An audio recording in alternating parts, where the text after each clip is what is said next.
Hello guys, तो कैसे हैं आप सभी लोग। स्वागत है आप सभी का लूसीफर एक्सप्लेन चैनल में। तो लास्ट एपिसोड में अपन सभी ने देखा था बॉडीगार्ड जिंजी की बॉडी के अंदर वापस से पॉइजन डालने वाला होता है कि वो यहाँ की हुई सारी बातों को भूल जाए। लेकिन तभी हम देखते हुए ग्रीन स्मोक रिलीज हो गई होती है। ग्रीन स्मोक के हटने में कोई भी नहीं होता।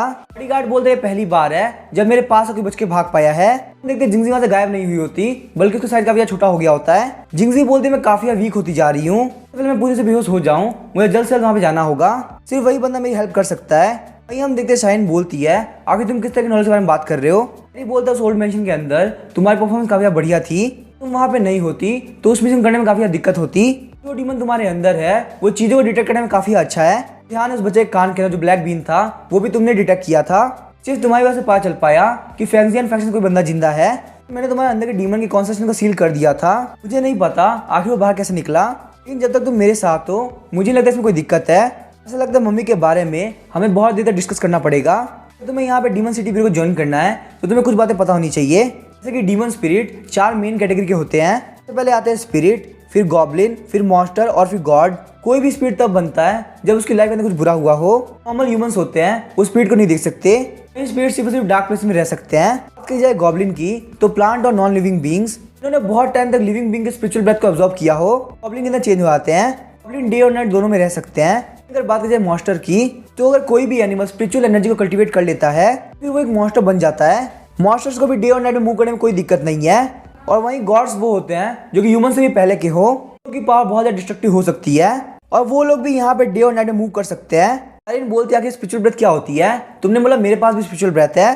बताता स्पिरिचुअल ब्रेथ एक मिस्टीरियस पावर होती है। यहाँ पे ये मान सकती हो कि ह्यूमंस के पास में जो एनर्जी होती है उसको हम स्पिरिचुअल ब्रेथ कहते हैं। वही डीमन स्पिरिट की एनर्जी को हम डीमन ब्रेथ कहते हैं। ह्यूमन के पास में स्पिरिचुअल ब्रेथ जन्म के साथ ही होता है। ह्यूमन अपनी स्पिरिचुअल ब्रेथ को एक्टिवेट कर लेता है तो उसके पास एक्स्ट्रा ऑर्डिनरी एबिलिटी आती है। स्पिरिचुअल ब्रेथ को एक्टिवेट करने के लिए आपको बहुत ज्यादा प्रैक्टिस करनी पड़ती है। तो हम ऐसे लोग होते हैं जिन लोगों की स्पिरिचुअल ब्रेथ ऑलरेडी एक्टिवेट होती है। वर्ल्ड के अंदर उन लोगों को शैंशी बोला जाता है। शाइन बोल के चॉइस ने भी खुद को एक शैंशी बोला था। इसका मतलब उसकी स्पिरिचुअल ब्रेथ पहले से एक्टिवेट होगी। नहीं बोलते, लेकिन जो लोग शैंशी होते हैं वो लोग डीमन सिटी ब्यूरो को ज्वाइन नहीं करते, बल्कि उन लोगों को रिच लोगों का बॉडीगार्ड बनना होता है कि वो यहाँ पे बहुत सारे पैसे कमा सके। डीमन सिटी ब्यूरो किसी भी अननोन बंदे को ज्वाइन नहीं करता। तो अगर तुम किसी भी सेट से नहीं हो और तुम्हें डीमन सिटी ब्यूरो को ज्वाइन करना है तो तुम्हारे पास यहाँ पे किसी भी सेट का नॉमिनेशन होना चाहिए। तुम्हें बिल्कुल भी टेंशन करने की जरूरत नहीं, मेरे मास्टर तुम्हारे नॉमिनेटर बन जाएंगे। और तभी हम देखते हैं शाइन वहाँ पे सो गई होती है। गैरी जब साइड की तरफ देखता है तो डस्की उन लोगों की फोटो खींच रही होती है। गैरी बोलता है डस्की तुम क्या कर रही हो। गैरी के देखती डस्की वहाँ से भाग जाती है। सोचता मुझे यहाँ पे काफी अजीब फील हो रहा है। लास्ट टाइम जब मैंने साइन को रोते हुए देखा था तब मुझे बिल्कुल ऐसे ही फील हुआ था। ऐसे यही वजह कि मेरे मास्टर बोलते हैं कि लड़कियों से दूर रहना। तभी हम देखते हैं गैरी का दिल काफी स्पीड से धड़कने लगता है। इस बात से डर के गैरी वहाँ पे शाइन को झड़क देता है। गैरी सोचता लगता है मेरी बॉडी के अंदर एनर्जी कमी हो चुकी है, लेकिन यहाँ पे होना बिल्कुल भी पॉसिबल नहीं था क्योंकि मैंने इनर एल्केमी को कल्टीवेट कर रखा है। इसके गेट पे नॉक होता है। गैरी बोलता है कि इतनी रात को कौन हो सकता है। जब गेट खोलता है तो वहाँ पे जिंजी होती है। के सामने आते जिंजी बेहोश हो गई होती है। गैरी बोलता है जिंजी आखिर क्या हुआ कि सिस्टर हानगो ने तुम्हें अल्कोहल पिला दिया है। बाहर की तरफ देखता तो उसमें वहाँ पे जाओकी दिखता है। हमें लेबोरेटरी का सीन दिखाया जाता है। गार्ड बोलता है यंग मास्टर यहाँ पे डीमन सिटी ब्यूरो की मेंबर आई थी, हमारे यहाँ पे ज्यादा देर तक उन्हें बिल्कुल भी ठीक नहीं होगा। एक्सपेरिमेंट के अंदर जीन के मैच होने पे काफी खुश होता है और बोलता है लुओ युआन फाइनली मुझे एक रास्ता मिल गया कि मैं तुम्हें रिवाइव कर सकूं। तुम्हें 2 दिन बाद 25 अप्रैल का सीन दिखाया जाता है। शाइन बोलते ये यहाँ पे 2 दिन से कोमा में है, क्या तुम्हें यकीन है इनको हॉस्पिटल में ना लेके जाना ठीक रहेगा। नहीं बोलता इनकी बॉडी बिल्कुल ठीक है, तुम्हें टेंशन लेने की जरूरत नहीं। शाइन बोलती है डीमन सिटी ब्यूरो से है, तुम्हें इसके बारे में बता देना चाहिए। नहीं बोलता क्या तुम्हारा दिमाग खराब है, ये यहाँ पे मेरे घर पे आई है। मतलब पक्का से कोई ऐसी बात है जो कि डीमन सिटी ब्यूरो को नहीं बताई जा सकती। हम देखते हैं जिंजी अपनी आंखें खोलती है। उसके बाद जिंजी ने वहां पे उन लोगों को सही बात बता दी होती है। जिंजी बोलते 2 दिन ऑलरेडी बीत चुके हैं, इसका मतलब वो वहां चले गए होंगे। ये बोलता है जिंजी तुम्हारे काफी हिम्मत है, सिस्टर हानगो को नहीं बताया और अकेले वहां पे चली गई। ये बोलती है जाओकी को डीमन सिटी ब्यूरो पर भरोसा नहीं था, इसलिए मैंने उसको प्रॉमिस किया कि मैं उसकी मदद बचाऊंगी। ये बोलता है टेंशन मत लो, मैं पक्का तुम्हारी हेल्प करूंगा। यहाँ पे इसकी मॉम को ढूंढने में काफी टाइम लगने वाला है।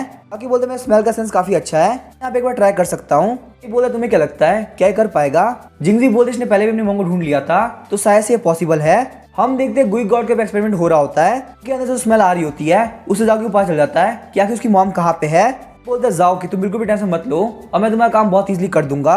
मास्टर कंसोल से पूछता है आखिर यहाँ की सक्सेस रेट कितनी है। तो बताता है कि ट्रांसमिशन 30% होता है, प्रेगनेंसी के सक्सेस के चांसेस काफी लो है। यहाँ पे गुई गॉड बिल्कुल सेफ रहेगी। यहाँ पे ये चांसेस 65% कर दिए जाते हैं। तो प्रेगनेंसी के सक्सेसफुल होने के चांसेस काफी हाई होंगे। हालांकि गुई गॉड की लाइफ काफी खतरे में आ जाएगी, लेकिन अगर इस ट्रांसमिशन के परसेंटेज को 100% कर दिया जाता है, प्रेगनेंसी का सक्सेस रेट 99.9% हो जाएगा और गुई गॉड के सर्वाइव करने के चांसेस बिल्कुल ना के बराबर होंगे। यंग मास्टर बोलता है ट्रांसमिशन के प्रोसेस को 100% में कर दो। बॉडीगार्ड बोलता है young master demon city bureau को ऑलरेडी पता चल चुका है, हमने यहाँ पे ऐसे डीमन स्पिरिट को किडनैप किया है जिसके पास आईडी कार्ड है, और अगर उन लोगों को पता चल गया कि हम लोग उसके ऊपर एक्सपेरिमेंट कर रहे हैं तो ये हमारे लिए बहुत बड़ी दिक्कत की बात हो जाएगी। यंग मास्टर बोलता है तुम्हें यहाँ पे इतना बोलने की जरूरत नहीं है, भले ही पूरा डीमन सिटी ब्यूरो मेरा दुश्मन क्यों ना हो जाए, लेकिन फिर भी मैं लुओ युआन को वापस जिंदा करके रहूंगा। बॉडीगार्ड सोचता है मैन और वुमेन के सेंटीमेंट काफी अजीब होते हैं। उसके बाद हम देखते हैं उस ट्रांसमिशन को 100% में कर दिया जाता है। 2 साल पहले हम देखते हैं एक लड़की को 2 लड़के मार रहे होते हैं। तो दोनों बंदे बोलते हैं तुमने मेरा पैसा नहीं दिया तो हम तुम्हें बेच देंगे, जैसे भी तुम्हारा फादर काफी टाइम से बीमार है, तुम उसको मरने क्यों नहीं देती, उसके मेडिकल ट्रीटमेंट के पैसे देते देते तुम्हारे पे बहुत ज्यादा कर्ज हो चुका है। तभी वहां से यंग मास्टर और बॉडीगार्ड गुजर रहे होते हैं। वो बंदा बोलता है आखिर तुम हमारी तरफ क्या देख रहे हो। यंग मास्टर बोलता है हम लोग बस यहाँ से गुजर रहे थे, तुम अपना काम कर सकते हो। वैसे मुझे लोगों को मार खाता हुआ देख के काफी मजा आता है, मुझे यहाँ पे इतने अच्छे शो को एंजॉय करने में काफी मजा आ रहा है, तुम कंटिन्यू कर सकते हो। ये बात सुनने के बाद भी उस लड़के का एक्सप्रेशन बिल्कुल भी चेंज नहीं होता। ऐसा लग रहा होता है कि वो अपनी लाइफ से हार मान चुकी है। अभी हम देखते हैं वो बंदा आगे बढ़ते हुए यंग मास्टर को पंच मार देता है। वो बोलता है तुम्हारे पास एक बॉडीगार्ड है, इसका मतलब ये नहीं मैं तुम्हें कुछ भी बोलने दूंगा। जैसे ही बॉडीगार्ड अटैक करने के लिए आगे बढ़ने वाला होता है, यंग मास्टर को रोक देता है। यंग मास्टर बोलता है तो पेन ऐसा फील होता है, सच में मुझे काफी मजा आ रहा है। ये बोलने के साथ ही वो उस बंदे काफी जबरदस्त किक मारता है। किक के अंदर उस बंदे की हालत काफी खराब हो जाती है। के साथ वाला बंदा बोलता है क्या तुम्हें पता हम कौन सी गैंग से है। यंग मास्टर उसके पास में एक कॉइन फेंक देता है। यंग मास्टर बोलता है इसके सर के अंदर काफी जबरदस्त चोट लगी है, ऐसे ही अपनी लाइफ में कभी कुछ ना कर पाए, इसलिए मैं तुम्हें गोल्ड कॉइन देता हूँ। अगर तुम यहाँ पे इसको बैंक के अंदर देते हो तो इसकी प्राइस कम से कम 30 मिलियन होगी। वो बंदे बोलते तो कोहानी ग्रुप का गोल्ड कॉइन है। मास्टर प्लीज हमें माफ कर दीजिए, हमें नहीं पता था आप कौन है। यंग मास्टर बोलते इस पैसे के अंदर मैंने इस लड़के कर्ज भी चुका दिया है। वो बंदे बोलते ठीक है ये लड़की तुम्हारी हुई। यंग मास्टर जाते हुए बोलता है बॉडीगार्ड तुम्हारी सिखाई की काफी कमाल की है। तभी हम देखते वो लड़की बोलती है मेरे कर्ज चुकाने के लिए थैंक यू, मेरे पास आपको लौटाने के लिए कुछ भी नहीं है, इसलिए आप जो चाहे वो मेरे साथ कर सकते हैं। यंग मास्टर हंसते हुए बोलता है ये लड़की काफी इंटरेस्टिंग है, क्या इसका मतलब ये है मैं जो चाहूँ वो कर सकता हूँ। उसके बाद हम देखते हैं वो लड़की वहां पर घर पे आ गई होती है। मास्टर बोलते तुमने बोला था कि मैं जो बोलूंगा वो करोगी, फटाफट से स्टॉल को हटा दो। इसके साथ हम देखते हैं वो लड़की वहां पर स्टॉल को गिरा देती है। यंग मास्टर सोचते मेरे एक बार कहने के साथ ही इसने स्टॉल को हटा दिया। यहाँ पे इसके फेस के ऊपर कोई भी एक्सप्रेशन नहीं है। इस बात से गुस्सा होकर यंग मास्टर को बेड पे धक्का दे देते हैं। वो वहां पे देखते हैं कि उसकी पीठ के ऊपर बहुत सारे मार्क्स है। यंग मास्टर बोलते मुझे उस दिन पता चला इस फादर के ट्रीटमेंट के लिए वो यहाँ पे इतना सब कुछ कर रही है, इसको वो सारे मार्क्स के फादर ने दिए हैं क्योंकि उसकी मदर मर चुकी है, इसीलिए अल्कोहल पी के उसके फादर काफी बुरे से मारते हैं। दिन के बाद से पता नहीं क्यों मेरे मन के अंदर एक स्पेशल फीलिंग आई, मुझे यहाँ पे इस लड़के को प्रोटेक्ट करना था। मैं उससे यहाँ पे बहुत इंप्रेस हो चुका था, उसके लिए बहुत सारी चीजें खरीदी, उसको बहुत सारी अलग अलग जगह लेके गया, लेकिन भले मैं उसके लिए कुछ भी कर दूं बिल्कुल एक हार्टलेस पपेट की तरह दिखती थी। आज तक जितनी लड़की से मिला हूँ वो मुझसे बहुत कुछ मांगा करती थी। गिफ्ट्स को देख के उन लोग का एक्सप्रेशन काफी अलग होता था, लेकिन वही लुई उनको देख के लगता है कि उसके लिए ये सारी चीजें बिल्कुल यूजलेस है। पहली बार इतना बेकार फील हो रहा था, चाहे मैं उसके लिए कुछ भी कर दूं तो किसी भी चीज के अंदर बिल्कुल इंटरेस्ट नहीं, लेकिन 1 साल बाद भी वो बिल्कुल एक इमोशनलेस डॉल लग रही थी। अब मैं यहाँ पे इस चीज को बिल्कुल भी टॉलरेट नहीं कर सकता। मैंने सोचा मैं यहाँ पे लुओ यान को फ्रीडम दे दूंगा।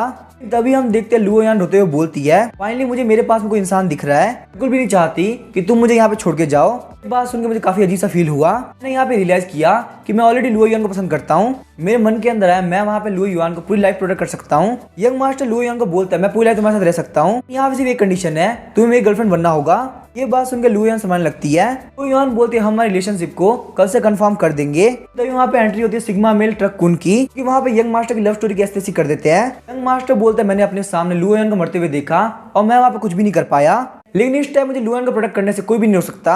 अचानक से उनकी बिल्डिंग की छत टूट जाती है। बॉडीगार्ड सोचता लगता है यहाँ पे डीमन सिटी ब्यूरो वाले आए हैं। उन लोग को इतनी जल्दी हमारा कैसे पता चल गया। इस बिल्डिंग की दीवारें एंटी मिसाइल लेवल बनाई गई है, आखिर कोई बंदा यहाँ की दीवारें कैसे तोड़ सकता है। ये बोलता है जाओकी की मदद किसने किडनैप किया है, जाओकी की मदद को हैंड ओवर कर दो वरना मैं तुम्हें मर्सी नहीं दिखाऊंगा। तभी हम देखते हैं बॉडीगार्ड गैरी के पीछे आ गया होता है। मास्टर बोलता है कंसोल उस बंदे को मेरे पास लेके आओ। बंदा वही ट्रक ड्राइवर है जिसने लुओ यान को मारा था। ये बंदा यार मेरे काफी काम आने वाला है। फोन होने के बाद स्टेबलाइज होने के लिए ह्यूमन ब्लड की जरूरत पड़ेगी, तो ह्यूमन ब्लड मुझे यहाँ पे इस बंदे से मिलेगा। बॉडीगार्ड जब अपने नीडल से गैरी के ऊपर अटैक करता है तो उसका नीडल टूट जाता है। ये देख के बॉडीगार्ड काफी शॉक होता है और सोचता है अभी तक मैंने उसकी स्किन को टच भी नहीं किया था, उससे पहले मेरा नीडल टूट गया।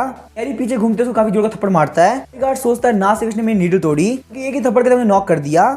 मैं यहाँ पे ए लेवल का डीमन स्पिरिट हूँ, क्या ये बंदा मेरे से पावरफुल हो सकता है? लगता है मैं इससे हेड ऑन फाइट नहीं कर सकता, मुझे दूसरा तरीका अपनाना होगा। इसके साथ हम देखते हैं उसके मुंह के अंदर से ग्रीन कलर की स्मोक निकलने लगती है। गैरी बोलते ये स्मेल काफी गंदी है, क्या तुमने यहाँ पे पादा है? वो स्मोक काफी बढ़ती जाती है। बॉडीगार्ड सोच रहा होता है पहले मैं यहाँ पे किसी को भी जान से नहीं मारना चाहता था, ये बंदा बहुत ही ज्यादा पावरफुल है तो मुझे अपना स्ट्रॉन्गेस्ट पॉइजन यूज करना होगा। ऐसे ये पॉइजन उसकी बॉडी को टच करेगा, उसकी बॉडी हड्डी से फूलना स्टार्ट हो जाएगी, वो अपनी बॉडी को मूव भी नहीं कर पाएगा और अगर वो मेरे पॉइजन को स्मेल कर लेता है तो उसके इंटरनल ऑर्गन जल जाएंगे। तो यहाँ पे काफी गंदी मौत मरने वाला है। ये पॉइजन सिर्फ कुछ सेकंड के अंदर अपना काम करना चालू कर देगा। जैसे ही यहाँ पे तुम्हारी कॉम्बैट एबिलिटी काफी वीक हो जाएगी, मैं तुम्हारी बॉडी के अंदर से वो पॉइजन निकाल दूंगा, उसके बाद तुम्हें लॉक कर दूंगा ताकि तुम यहाँ पे कुछ भी ना कर पाओ। अचानक से हम देखते बॉडीगार्ड का पॉइजन बिल्डिंग से बाहर निकलना चालू कर देता है। बॉडीगार्ड सोचता है ये कैसे पॉसिबल है, मेरा पॉइजन बाहर क्यों निकल रहा है। गैरी बोलता है तुम्हें फाइट करनी थी तो तुम्हें हेड ऑन फाइट करनी चाहिए थी, तुम्हारे पॉइजन की स्मेल काफी बेकार थी, मेरा पूरा मूड खराब हो चुका है। इसके साथ हम देखते वो वहाँ पे उल्टी करना स्टार्ट कर देता है। घर पे जाकर डिनर भी करना है, मेरा पेट काफी खराब हो चुका है। बॉडीगार्ड सोचता है इस बंदे के ऊपर मैंने इतना खतरनाक पॉइजन रिलीज किया, लेकिन यहाँ पे सिर्फ इसका पेट खराब हुआ। ये बंदा यहाँ विंड को कंट्रोल कर सकता है तो शायद ये ताओइस्ट सेक्ट से है। अगर मैं अपना बेस्ट ट्राई नहीं करूंगा तो शायद से मैं इसको नहीं रोक सकता। इसी के साथ उसकी बॉडी के अंदर दो टेंटिकल बाहर निकलते हैं। वो गैरी के ऊपर बहुत सारे पॉइजन नीडल से अटैक कर देता है। उन सारी पॉइजन नीडल का गैरी के ऊपर कोई असर नहीं हो रहा होता।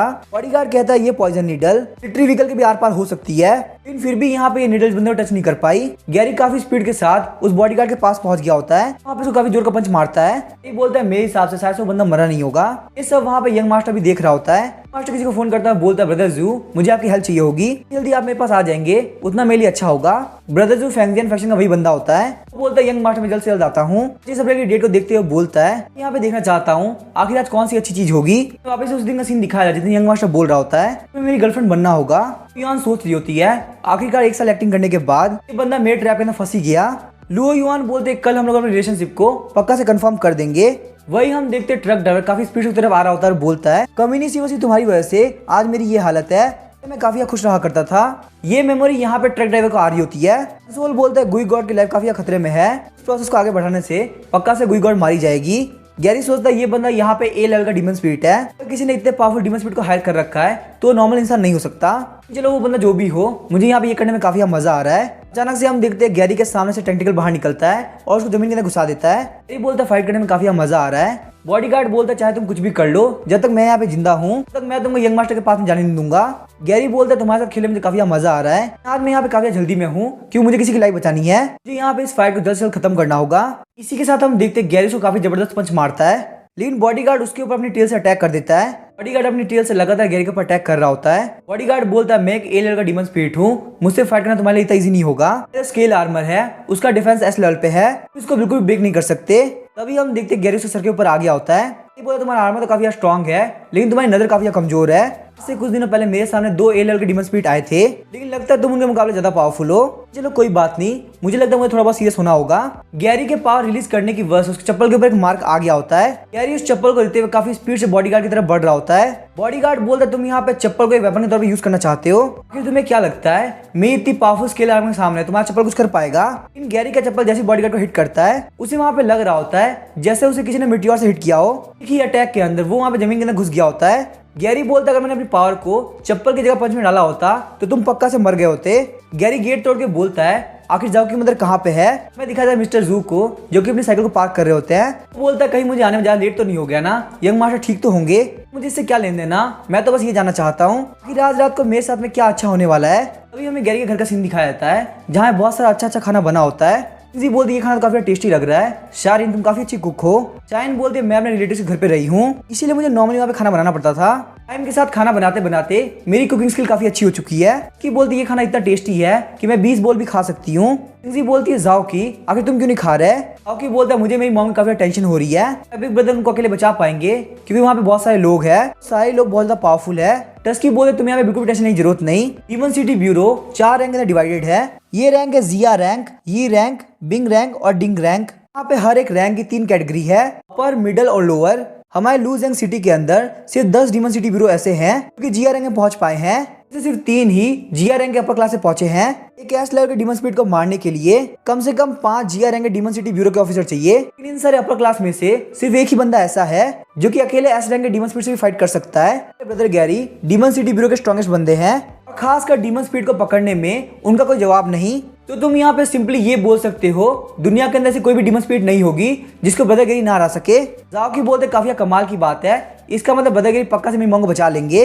पेरेंट्स सोचते हैं हालांकि गैरी काफी स्ट्रॉन्ग है, लेकिन यहाँ पे इसको प्रोवोक करना काफी आसान है। तो ये भी बोल सकते हो कि वो बहुत ज्यादा स्ट्रॉन्ग है, इसी वजह से वो किसी भी टास्क को करने में ज्यादा दिमाग नहीं लगाता। बस यहाँ पे ये चाहती हूँ कि गैरी सबको सही से करे, और पता नहीं कि मुझे काफी टेंशन हो रही है। के अंदर एंटर करने के साथ ही गैरी देखता है जाओकी की मदर के ऊपर वहाँ पे एक्सपेरिमेंट हो रहा है। पे एक ऐसे बंदे को बांधा गया है जिसके अंदर से पूरा ब्लड निकल चुका है। यहाँ पे जमीन के ऊपर बहुत सारे डीमन स्पीड के कॉप्स भी पड़े हुए हैं। गैरी बोलता है मुझे एक बात बताओ, क्या तुमने यहाँ पे जाओकी की मदर किडनैप किया है? तभी वहाँ पे गैरी काफी शॉक हो गया होता है, क्योंकि वो देखता है कि यंग मास्टर वहाँ पे रो रहा है। गैरी सोचता है क्या इस बंदे के दिमाग में कोई प्रॉब्लम है। कुछ मिनट पहले हम देखते हैं वहाँ पे एक धमाका हुआ होता है। वहाँ पे जमीन के ऊपर बहुत सारे डीमन स्पीड के कॉप्स पड़े होते हैं। कंसोल बताता है कि ये एक्सपेरिमेंट 99% सक्सेसफुल हो चुका है, लेकिन सारी बॉडीज के अंदर लाइफ है, लेकिन ये अभी अनकॉन्शियस है। 1% डीमन स्पीड बॉडी ऐसी है जिनके अंदर कॉन्शियसनेस है। गुई गॉड की लाइफ काफी डेंजर में है, क्या आप उसको ठीक करना चाहेंगे या नहीं? ये सुन के यंग मास्टर काफी खुश हो गया था और बोलता है तुम यहाँ पे गुई गॉड को ठीक कर दो। देखते कंसोल अपना काम स्टार्ट कर देता है। में से एक डीमन स्पीड वहाँ पे उठ रहा होता है। मास्टर खुश होते हुए बोलता है लुओ युआन, तो आखिरकार तुम मेरे सामने आ गई। लुओ युआन बोलते इस डीमन स्पीड की बॉडी के अंदर आके काफी अच्छा फील हो रहा है। वहीं लुओ युआन को देख के ट्रक ड्राइवर काफी शॉक हो गया होता है। युआन हंसते हुए बोलती है तो तुम भी यहाँ पे हो, उसने मुझे ट्रक से हिट करके मार दिया। उसके बाद हम देखते हैं वो उसकी सोल को एब्जॉर्ब कर लेती है। लुओ युआन बोलते इस सोल का टेस्ट काफी अच्छा है, यहाँ पे और सोल चाहिए। इसी के साथ वो वहाँ पे सारे डीमन स्पीड के सोल को एब्जॉर्ब कर लेती है। लुओ युआन बोलती है मुझे मेरी बॉडी के अंदर काफी पावर फील हो रही है, मुझे यहाँ पे एक मेल डीमन स्पीड की बॉडी मिली है, लेकिन चलो कोई बात नहीं। यंग मास्टर अब यहाँ पे सिर्फ और सिर्फ हम दोनों बाकी है। मास्टर बोलता है तुमने अभी अभी जन्म लिया है, फिर तुम यहाँ पे कैसे जानती हो कि मैं कौन हूँ? वो बोलती है मैं लुओ युआन हूँ। इससे पहले मैं आपकी सोल को एब्जॉर्ब करूँ, मैं आपको यहाँ पे पूरी बात बता देती हूँ। बाद में जिन दो बंदों को आपने मुझे मारते हुए देखा वो दोनों मेरे हायर करे हुए थे। आपको बहुत टाइम से ऑब्जर्व कर रही थी, आपके पास में बहुत सारा पैसा है, वहीं आपकी लाइफ के अंदर प्यार की काफी कमी है। पैसा इसी वजह से क्योंकि आपकी मदर बहुत जल्दी मर गई। आपके फादर ने बचपन से आपके ऊपर ध्यान नहीं दिया। आपके सारे भाई आपसे काफी बेटर थे। मैंने आपके पूरे बैकग्राउंड के बारे में पता किया था, लेकिन मुझे यहाँ पे ये बात पता नहीं थी कि लाइफ के अंदर प्यार की इतनी कमी है। असलियत में एक सेंसी हूँ। मैंने अपनी स्पिरिचुअल ब्रेथ को जन्म के साथ ही एक्टिवेट कर लिया था। मेरा प्रोफेशन था फ्रॉड करने का, जैसे बेवकूफ लोग जिनके पास में बहुत सारा पैसा है। मेरा प्लान तुमको भी चीट करके पैसे कमाने का था। तुम्हें आखिर क्या लगा तुम्हें इस वर्ल्ड के अंदर सच्चा प्यार मिल गया है? यहाँ पे ट्रक ड्राइवर है, इसको भी मैंने ट्रिक किया था। ये भी तुम्हारी तरफ बहुत ज्यादा पैसा वाला हुआ करता था। मैंने यहाँ पे इसकी ऐसी हालत कर दी, इसको अपनी लाइफ चलाने के लिए ट्रक ड्राइवर बनना पड़ा। बंदा काफी रेस्टली बिहेव करता था, इसलिए इसको चीट करना काफी आसान पड़ा। बताओ क्या तुम्हारे माइंड के अंदर कोई भी डाउट है? से हम देखते वो बोलने लगती है यंग मास्टर मेरे सर काफी दुख रहा है। मास्टर अपने पास से गन निकालता है और बोलता है तुम यहाँ पे झूठ बोलना बंद करो, तुम बिल्कुल भी लुओ युआन नहीं हो सकती। इसी के साथ हम देखते वो वहाँ पे लुओ युआन को शूट कर देता है। यंग मास्टर बोलते हैं पक्का है डीमन स्पिरिट है, ये लुओ युआन नहीं हो सकती। तभी हम देखते लुओ युआन बोलते यंग मास्टर मेरे पास ज्यादा टाइम बाकी नहीं है, प्लीज मेरी बात सुनो, मुझे माफ कर दीजिए, लेकिन आप जो मुझे जानते हैं वो मैं नहीं हूँ। मेरे पास यहाँ पे दो पर्सनैलिटीज है। मेरे फादर मुझे काफी बुद्धि से मारा करते थे, भी उनको बहुत ज्यादा गुस्सा आता और उनके पास अल्कोहल के पैसे नहीं होते, वो मुझे बहुत ही बुद्धि से मारा करते थे। यहाँ तक अगर मैं उनके लिए पैसे नहीं कमाती तो वो मुझे खाना भी नहीं देते। बहुत टाइम तक ऐसे मार खाने की वजह से मेरी बॉडी के अंदर एक और कैरेक्टर आ चुका था। मेरे अंदर का वो कैरेक्टर मुझे प्रोटेक्ट करने के लिए बना था। उस दिन मार खाने के बाद मेरी बॉडी के अंदर मेरी सेकंड पर्सनैलिटी आ गई और फिर मुझे बिल्कुल भी ध्यान नहीं कि आखिर मुझे क्या हुआ था। बस यहाँ पे ये पता चला कि मैं एक दूसरी जगह पे आ चुकी हूँ, यहाँ पे मेरे फादर नहीं है और वो मुझे बिल्कुल भी नहीं मार सकते। मैं यहाँ पे एक बहुत ही खुशी भरी जिंदगी जी सकती हूँ। उसी वक्त मुझे सेंस हो गया था कि मेरी बॉडी के अंदर सेकंड पर्सनैलिटी मुझे प्रोटेक्ट करती है। अगर मुझे कोई बुली करेगा तो वो उसको नहीं छोड़ेगी। उसने मुझे ये भी बोला कि वो मुझे इस दुनिया का सबसे अमीर इंसान बना देगी, लेकिन मुझे नहीं पता था कि वो ऐसा किस तरह से करने वाली है। तो सारे अमीर अमीर इंसान को फाइनेंशियली चीट करती थी। उसको लोगों का माइंड काफी इजीली पढ़ना आता था। यही वजह कि वो प्लान बना के लोग अपने प्यार के अंदर फंसा लेती थी। सेकंड पर्सनैलिटी बहुत ही इंटेलिजेंट है, उसके अंदर एक बहुत ही डोमिनेंट नेचर है, जिस वजह से मैं उसके हाथ की एक पपेट बन गई थी। अभी मुझे कोई टच करता था तो मुझे काफी बुरा लगता था। मैं वहाँ पे बिल्कुल भी फाइट बैक नहीं कर सकती थी। उसने मुझे रियलाइज कराया कि इस दुनिया के अंदर बहुत सारे गलत लोग हैं और गॉड ने यहाँ पे मेरे लिए कुछ भी अच्छा नहीं सोचा। अब इतना परेशान हो गई थी कि मैं अपनी लाइफ को एंड करना चाहती थी। उसी टाइम मुझे यकीन हुआ कि गॉड ने मेरे लिए कुछ सोच रखा है, मेरी लाइफ के अंदर वहाँ पे आ पाए। पता नहीं आखिर आपके इंटेंशन क्या थे, लेकिन आपने मेरी बॉडी को टच नहीं किया और आप हमेशा मेरे साथ रहे। आप एक बहुत ही अच्छे इंसान थे, तो इसीलिए मैं आपको सब कुछ बताना चाहती थी। लेकिन मेरी सेकंड पर्सनैलिटी ने मुझे वहाँ पे कंट्रोल कर रखा था। मैं वहाँ पे कितना भी ट्राई कर लेती पर मैं अपने मुंह से एक वर्ड भी नहीं निकाल पाती थी। जिस दिन आपने मुझे हक किया वो पहली बार था जब मुझे कुछ फील हुआ। शायद से मैं उस दिन आपके अंदर खालीपन महसूस कर पा रही थी। आप और मैं इस वर्ल्ड के अंदर सेम ही चीज ढूंढ रहे थे। मुझे बिल्कुल भी नहीं पता था कि वो आपकी सिंपैथी थी या फिर प्यार था। मुझे वहाँ पे बस एक बात पता थी कि जो बंदा मेरे सामने खड़ा है वो मेरे लिए एक हीरो है। लेकिन यंग मास्टर आप जो भी मेरे लिए फील कर रहे थे वो मेरी सेकंड पर्सनैलिटी का प्लान था। उसने स्टेप बाय स्टेप करके आपको एक ट्रैप के अंदर फंसाया। मैंने यहाँ पे ना चाहते हुए बहुत सारे लोगों को धोखा दिया है, बहुत ही कमजोर हूँ और मेरे अंदर डबल पर्सनैलिटी है। ये जैसी इंसान आपको बिल्कुल भी डिजर्व नहीं करती। यंग मास्टर रोते हुए बोलते हैं मुझे यहाँ पे सारी चीजें पता चल चुकी है, फिर भी मैं तुमसे बहुत ज्यादा प्यार करता हूँ। क्या ये भी यहाँ पे तुम्हारे सेकंड पर्सनैलिटी की पावर की वजह से हो रहा है? लुओ युआन स्माइल करते हुए बोलती है लगता है गॉड सच में एग्जिस्ट करते हैं। नेक्स्ट लाइफ के अंदर मैं चाहती हूँ कि मैं आपसे पक्का से मिलूं और शायद से तब हम लोग एक हो पाएंगे। इसी के साथ हम देखते हैं लुओ युआन मर जाती है। गैरी बोलता है तुम्हारे बुलेट्स की वजह से ये डीमन स्पीड मर गई, इसका मतलब तुम्हारी गन काफी स्पेशल है। ऐसे वेपन सिर्फ और सिर्फ डीमन सिटी ब्यूरो के हंटर्स के पास रहते हैं। मुझे बताओ आखिर तुम हो कौन? यंग मास्टर बोलता है क्या तुम डीमन सिटी ब्यूरो से हो? तुम्हें शमशार टेक्निक आती है? गैरी बोलता है जहां तक मैं जानता हूँ शमशार नाम की कोई टेक्निक नहीं होती। तो पहले तुम मेरे क्वेश्चन का आंसर दो। यंग मास्टर बोलता नहीं ऐसा नहीं हो सकता, इसका मतलब लुओ युआन वापस नहीं आ सकती। काफी जोर जोर से हंसने लगता है और बोलता है मैंने यहाँ पे खुद से लुओ युआन को मार दिया, फिर मैं यहाँ पे ये कैसे कर सकता हूँ? काफी स्पीड से भागने लगता है और बोलता है ये बंदा एक साइकोपैथ है, इस बंदे को यहाँ पे हैंडल करने के लिए डीमन सिटी ब्यूरो बिल्कुल ठीक रहेगी। और शायद से यहाँ पे जाओकी की मदर का इमरजेंसी ट्रीटमेंट हो रहा है, मुझे यहाँ पे से कोई भी लेना नहीं है, तो पहले मुझे यहाँ पे इनको वापस लेके जाना होगा।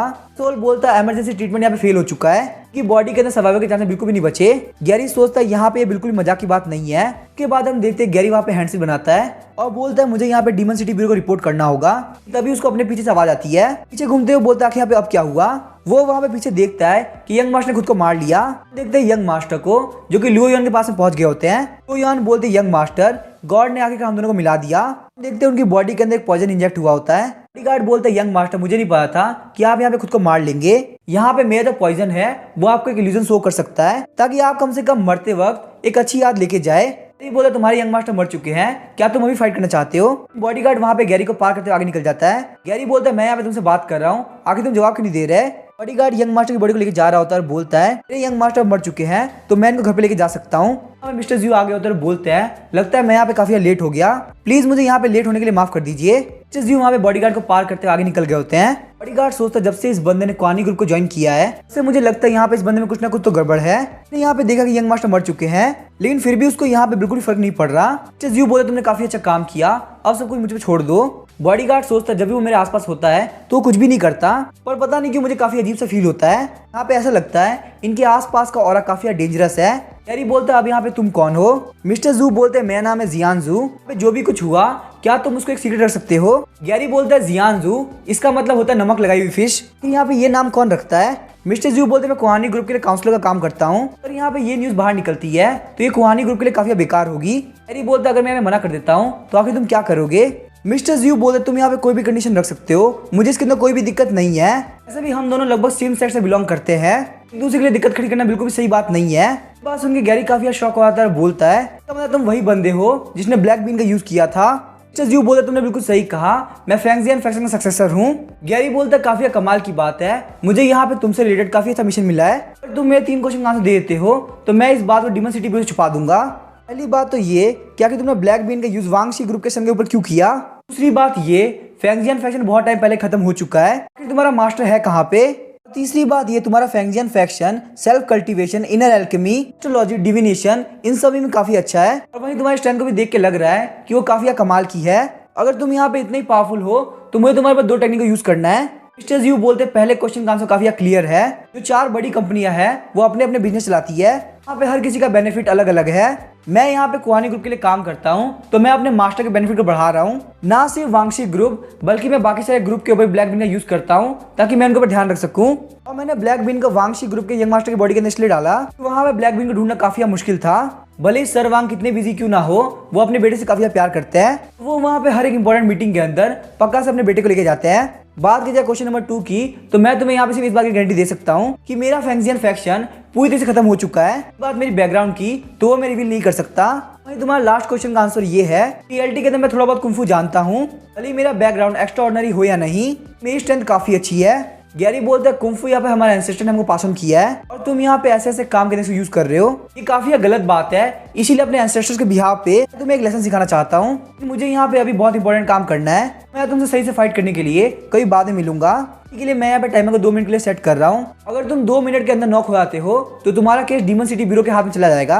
लेकिन अगर तुम 2 मिनट में मेरे अटैक को झेल पाते हो तो ये न्यूज़ डीमन सिटी ब्यूरो के पास में पक्का से नहीं जाएगी। क्या तुम यहाँ मेरे चैलेंज को एक्सेप्ट करोगे? मिस्टर ज़्यू बोलते हम दोनों सेम सेट से आते हैं तो हमें यहाँ पे फाइट नहीं करनी चाहिए। अगर मैं तुम्हारा चैलेंज एक्सेप्ट नहीं करता तो तुम सिर्फ डीमन सिटी ब्यूरो को ही बोलोगे। यहाँ पे उतनी बड़ी बात नहीं है। लेकिन यहाँ पे मेरा मिलना भी पहले से डेस्टिनी के अंदर लिखा हुआ था। दिनों पहले मेरे सामने अच्छी किस्म का कार्ड आया। मैं चाहता हूँ कि वो कार्ड यहाँ पे इफेक्ट करे। यहाँ पे जैसा कुछ चल रहा है वही चलने देना होगा। तुम्हारे चैलेंज को एक्सेप्ट करता हूँ लेकिन सिर्फ 2 मिनट तक एंड्योर करना काफी गलत बात है। तुम्हें यहाँ पे नहीं लगता तुमने फैंक्सियन फैशन को काफी अंडरस्टिमेट कर लिया?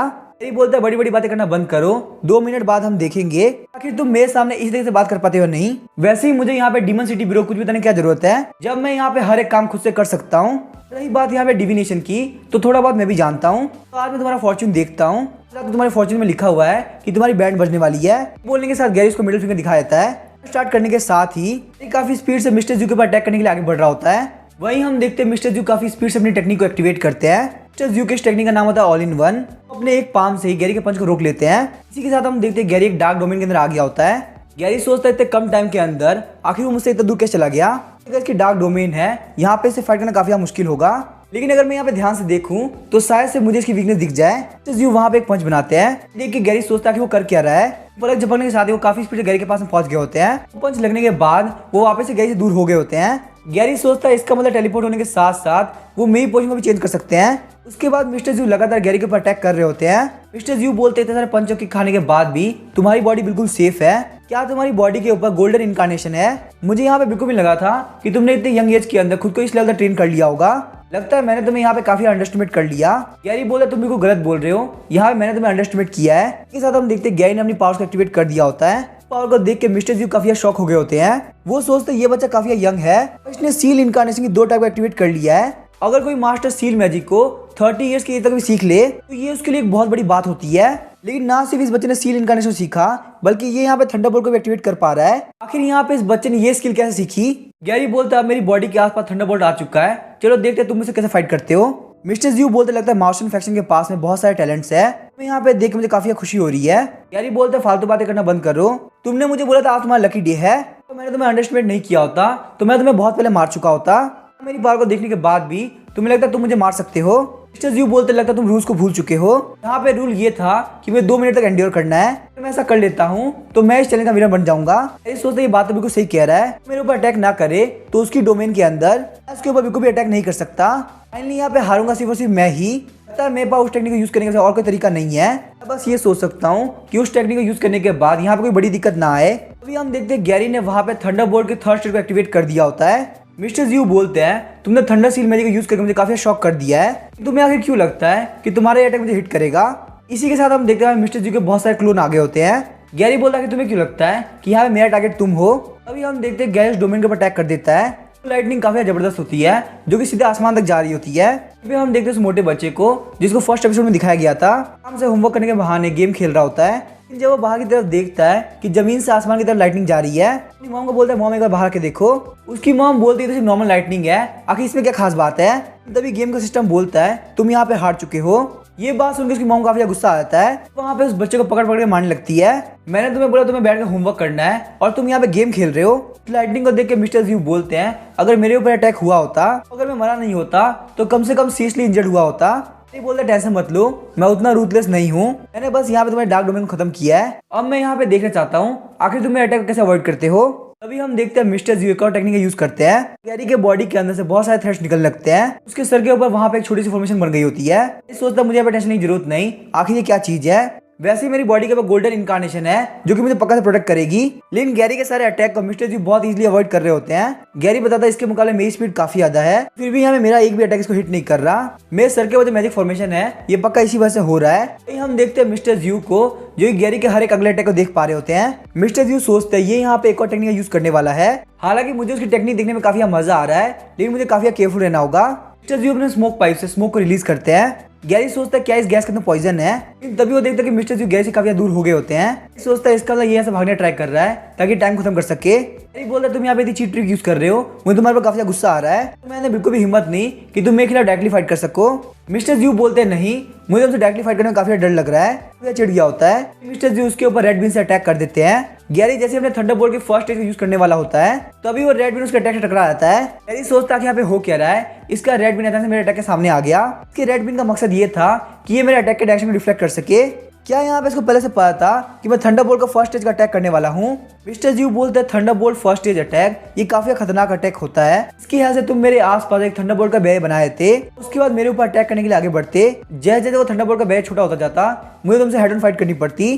गैरी बोले तुम्हें ऑलरेडी पता चल गया कि ये थंडरबोल्ट का फर्स्ट स्टेज है, इसका मतलब मेरे ऊपर जो मैजिक फॉर्मेशन है ये तुम्हें हेल्प कर रही है कि तुम मेरे अटैक को पहले प्रिडिक्ट कर सको। हालांकि तुम्हें यहाँ पे नहीं पता कि मैं डीमन सिटी ब्यूरो का गैरी हूँ, जिसको द इनविंसिबल के नाम जाना जाता है। गैरी अपने थंडरबोल्ट का सेकंड स्टेज शिफ्ट को यूज करता है। इसी के साथ में थंडरबोल्ट का फर्स्ट स्टेज का अटैक ड्रैगन के अंदर चेंज हो गया होता है और मिस्टर जी की तरफ आगे बढ़ रहा होता है। ये देख के मिस्टर जी काफी शॉक हो ही रहे होते हैं। तभी हम देखते हैं वो ड्रैगन गैरी के अंदर चेंज हो जाता है। देखते हैं चैलेंज खत्म होने में 27 सेकंड बाकी होते हैं। वहाँ पे फोन के ऊपर ब्लड आगे गिरता है। हम देखते हैं गैरी का अटैक मिस्टर जी को नहीं लगा होता, उल्टा गैरी के फेस के ऊपर कट लग गया होता है। मिस्टर जी बोलते मैं काफी यूजलेस हूँ, मैंने अपनी लाइफ के अंदर सिर्फ एक टाइप का सील मैजिक सीखा है। उस सील मैजिक का नाम है golden seal technique. Golden seal technique की हेल्प से मैं तुम्हारे थंडरबोल्ट के सेकंड स्टेज को बहुत इजीली हरा सकता हूँ, लेकिन मैं बिल्कुल भी तुम्हारे तरह स्किलफुल नहीं हूँ। स्पेल्स को कास्ट करने के लिए किसी मीडियम की जरूरत नहीं पड़ती। हालांकि मुझे गोल्डन सील मैजिक यूज करने के लिए ग्लव्स को मीडियम बनाना पड़ता है। इन ग्लव्स के अंदर ऑलरेडी स्पेल कास्ट हो रहे होते हैं। ये अपने ब्लड को देख के काफी शॉक होता है और बोलता है ये मेरा ब्लड है। सेम सेट में आने की वजह से मैं तुम्हारे पर काफी इजी चला गया, लेकिन अब मैं तुम्हारे पर बिल्कुल भी इजी नहीं जाने वाला। मिस्टर जी को अपने सामने एक मॉन्स्टर फील हो रहा होता है। मिस्टर जी बोलते लगता है मैंने बहुत बड़ी गलती कर दी, यहाँ पे गलती से एक मॉन्स्टर को अवेकन कर दिया है। इसी के साथ हम देखते हैं वो गैरी से काफी दूर हो जाते हैं। मिस्टर जी सोचते हैं मुझे लगा था थंडरबोल्ट का थर्ड स्टेज की लिमिट होगी, मुझे बिल्कुल भी नहीं पता था कि गैरी के पास में इतनी सारी स्किल्स होगी। इतनी कम एज के अंदर किसी के पास में इतनी पावर कैसे आ सकती है। हम देखते हैं गैरी का ब्लू ऑरा पर्पल ऑरा के अंदर चेंज हो गया होता है। मिस्टर जी सोचते हैं अभी तक ब्लड सूखा नहीं है, तो मैं अपनी हार्ट ब्लड ओजे टेक्निक की हेल्प से इसको चेक कर सकता हूँ। ये फैंगजियन फैक्शन की यूनिक स्किल है। आप ओपोनेंट के ब्लड को चाट लेते हो तो आप ओपोनेंट के फ्यूचर और पास्ट दोनों किस्मों को चेक कर सकते हो। मिस्टर जी बोलते काफी मजा आने वाला है, चलो देखते तुम्हारी किस्मत में क्या लिखा है। मिस्टर जी चेक करते हैं तो उन्हें पता चलता है गैरी उनके राइट से अटैक करने वाला है, लेकिन तभी उसके सेम टाइम में गैरी उनके लेफ्ट साइड में भी आ गया होता है। मिस्टर जी सोचते हैं थंडरबोल्ट की फोर्थ स्टेज काफी पावरफुल है, तभी वो देखते हैं कि गैरी उनके पीछे से भी आएगा। आखिर इतने कम टाइम के अंदर ये इतनी सारी डायरेक्शन कैसे चेंज कर सकता है। लेकिन जब वो वहां पे देखते हैं कि उनके पास 6 डायरेक्शन से अटैक होने वाला है, वो बोलते हैं मैं यहाँ पे कुछ भी नहीं कर सकता, कि थंडरबोल्ट की अटैक की स्पीड काफी ज्यादा है। भले ही मैं यहाँ पे इसके मुंह को पहले प्रिडिक्ट कर ले रहा हूँ, इससे मेरी किस्मत के ऊपर कोई फर्क नहीं पड़ने वाला, यहाँ पे अटैक हिट होकर रहेगा। हम देखते हैं 6 डायरेक्शन से वो अटैक मिस्टर जी को लगा होता है। उसके बाद हम देखते हैं गैरी मिस्टर जी को काफी जबरदस्त पंच मारता है। इसके साथ हम देखते हैं मिस्टर जी चांद के पास पहुंच गए होते हैं। मिस्टर जी सोचते हैं ये पावर काफी खतरनाक है, तो किस्मत है वो काफी कमाल की है, मुझे यहाँ पे इस बंदे के साथ रहना है। वहीं हम देखते हैं गैरी वहाँ पे पहुंच गया होता है। गैरी आगे बढ़ते काफी जोर का पंच मिस्टर जी को मारता है। उस पंच की वजह से मिस्टर जी काफी स्पीड से नीचे की तरफ आ रहे होते हैं। वहाँ पे माउंटेन के ऊपर गिरते हैं, जिस वजह से माउंटेन भी टूट गया होता है। गैरी बोलते मैं सर के ऊपर जो मैजिक सर्कल था वो अब हट चुका है, इसका मतलब तुम पक्का से अनकॉन्शियस हो गए होगे। तो काफी अच्छी बात है कि तुम सिटी के अंदर नहीं गिरे, वरना मेरे लिए बहुत बड़ी दिक्कत हो जाती। मेरे मास्टर को पता चलता कि मैंने यहाँ पे इतनी पावर यूज किया है तो वो मुझे बिल्कुल भी नहीं छोड़ते, तो मैंने यहाँ पे बहुत ज्यादा कर दिया। वैसे यहाँ पे इसकी बॉडी गोल्डन इनकार्नेशन से प्रोटेक्टेड है, तो पक्का है तुम यहाँ पे मरे तो नहीं होगे। तो पहले बंदे हो जिसने मेरा ब्लड बाहर निकाला है। मुझे लगा था फैंगजियन फैक्शन कॉम्बैट के अंदर अच्छी नहीं है, लेकिन सच में तुम काफी कमाल के हो। मैंने तुम्हें काफी अंडरएस्टिमेट किया, मुझे लगा था तुम्हारे पास गोल्डन सील मैजिक होगा। गोल्डन इनकार्नेशन को ब्रेक करना काफी मुश्किल होता है, लेकिन तुम्हारे गोल्डन सील मैजिक ने उसको ब्रेक कर दिया।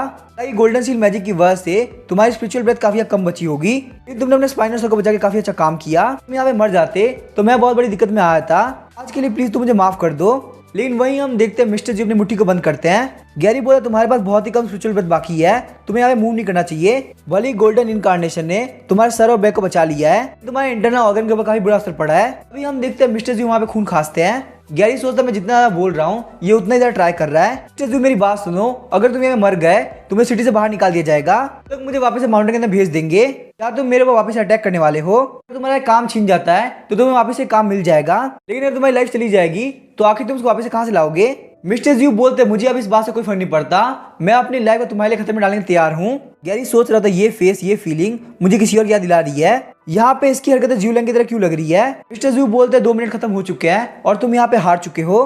गैरी बोलता मैं अपने फोन के नाम तो भूल ही गया था। मिस्टर जू बोलता तुमने कहा था अगर मैं 2 मिनट तुम्हारे सामने टिक जाता हूँ पक्का से वो काम करोगे जो मैं तुम्हें बोलूंगा। अगर तुम्हें कुआनी ग्रुप के बारे में डीमन सिटी ब्यूरो को रिपोर्ट करना है तो तुम कर सकते हो, मुझे इसके अंदर कोई भी दिक्कत नहीं है, लेकिन मुझे तुमसे सिर्फ एक चीज चाहिए, मैं चाहता हूँ तुम मुझे अपना टीममेट बना लो। गैरी बोला तुम्हें यहाँ पे मेरे इतने पास आने की जरूरत नहीं है, तुम काफी अजीब इंसान हो। थोड़ी देर पहले तुम बोल रहे थे कुछ भी हो जाए तुम डीमन सिटी ब्यूरो को रिपोर्ट मत करना, तुम यहाँ पे बोल रहे हो कि तुम्हें कोई फर्क नहीं पड़ता, यहाँ तक कि तुम मेरा टीममेट भी बनना चाहते हो। मुझे ये बात बिल्कुल समझ में नहीं आई। मिस्टर जू बोलते मैं यहाँ पे होश में हूँ और बिल्कुल सही बात कर रहा हूँ। डीमन सिटी ब्यूरो टीम्स को भेजती है ताकि वो यहाँ पे डीमन स्पीड को पकड़ सके। मैं तुम्हारे डीमन स्पीड को पकड़ने में हेल्प करूंगा और उसके बदले में जो भी पैसा मिलेगा वो तुम रख सकते हो। गैरी बोलता तुम यहाँ पे कॉर्नी ग्रुप के लिए काम करते हो कि तुम्हें बहुत सारे पैसे मिल सके, मुझे ऑफर कर रहे हो कि तुम मेरे डीमन स्पीड पकड़ोगे, उसके बदले जो भी पैसा मिलेगा वो तुम मुझे दे दोगे। वैसे भी तुम यहाँ पे डीमन सिटी ब्यूरो से नहीं हो, तुम मेरे साथ मिशन में नहीं आ सकते। मिस्टर यू बोलते यहाँ पे ये बड़ी बात नहीं है, मैं फैंगजियन फेस्टिंग का लास्ट सक्सेसर हूँ, अगर मैं यहाँ पे एप्लीकेशन भरता हूँ तो डीमन सिटी ब्यूरो पक्का से मान जाएगी। यार ये सोचता लेकिन डीमन सिटी ब्यूरो वाले एक ट्रेनिंग कंपटीशन रखते हैं, तुम्हारे लिए वो कंपटीशन नहीं होगा। मिस्टर यू बोलते लगता है तुम्हें काफी शौक हो रहे हो, चलो हम दोनों यहाँ पे एक डील करते हैं, तुम्हारी ब्लड की हेल्थ से तुम्हारा फ्यूचर बता दूंगा, आने वाले साल के अंदर तुम्हारी दिक्कतें काफी कम हो जाएगी, तुम बस मुझे अपना टीममेट बना लो। गैरी बोलता फालतू बात करना बंद करो, किस्मत जैसी चीजों के अंदर मैं भरोसा नहीं करता, ताकि मैं यहाँ पे डीमन सिटी ब्यूरो को बिल्कुल भी रिपोर्ट नहीं करने वाला। यहाँ पे इतनी तबाही हुई है कि हेडक्वार्टर को अपने आप पता चल जाएगा, तो इसीलिए यहाँ पे मैं बताने से अच्छा सिस्टर हान के खुद से चेक करे तो अच्छा रहेगा। मैं यहाँ पे खाली बैठ के फालतू बात नहीं करने वाला, मेरे लिए घर पे एक छोटा सा डीमन स्पीड वेट कर रहा है। मिस्टर जू बोला तुम यहाँ पे फैंगजियन फैक्शन के डिविनेशन आर्ट पे शक कर रहे हो, इस साल तुम यहाँ पे 20 साल के हो जाओगे और तुम्हें लूसेंग सिटी के नए सिर्फ 2 साल हुआ है। पहले कुनवे के अंदर रहा करते थे जो कि यहाँ से 200 किलोमीटर दूर है। तुम माउसन फैक्शन के डिसेंडेंट हो, 18 साल की एज तक तुम फैंगजू माउंटेन पे रहे हो, तुम्हारे घर के अंदर अभी एक लड़की रह रही है, मौत की किस्मत तुम्हारी वजह चेंज हो चुकी है। इस सोचता क्या यहाँ पे डिविनेशन आर्ट इतना सब कुछ बताती है, तो इसका मतलब मास्टर ने जो भी फैंगजियन फैक्शन में बताया था वो बिल्कुल सच था। फैंगजियन फैक्शन सच में बहुत पावरफुल सेक्ट है। जी आगे बोलते हैं इतने सालों के अंदर तुमने इसके बारे में नहीं सोचा, पर तुम्हारे पास में यहाँ पे 2 टाइप के सील मैजिक है, तुम्हारा लेवल बहुत ही ज्यादा हाई है और तुम्हारी आइडेंटिटी बहुत ज्यादा सीक्रेट। ये बात सुनकर गैरी काफी शॉक रह गया होता है। मिस्टर जी बोलते मुझे तुम्हारी आइडेंटिटी के बारे में बहुत ही कम पता चला है, तो अभी हम देखते हैं उनके मुंह से ब्लड निकलने लगता है, तो परेशान हो जाता है। तभी मिस्टर जी बोलते हैं बिल्कुल भी टेंशन मत लो, मैं बिल्कुल ठीक हूँ, मैं बस यहाँ पे थोड़ा बहुत रेस्ट करूंगा तो मैं ठीक हो जाऊंगा, टेंशन मत लो, मैं तुम्हारा सीक्रेट रिवील नहीं करूंगा।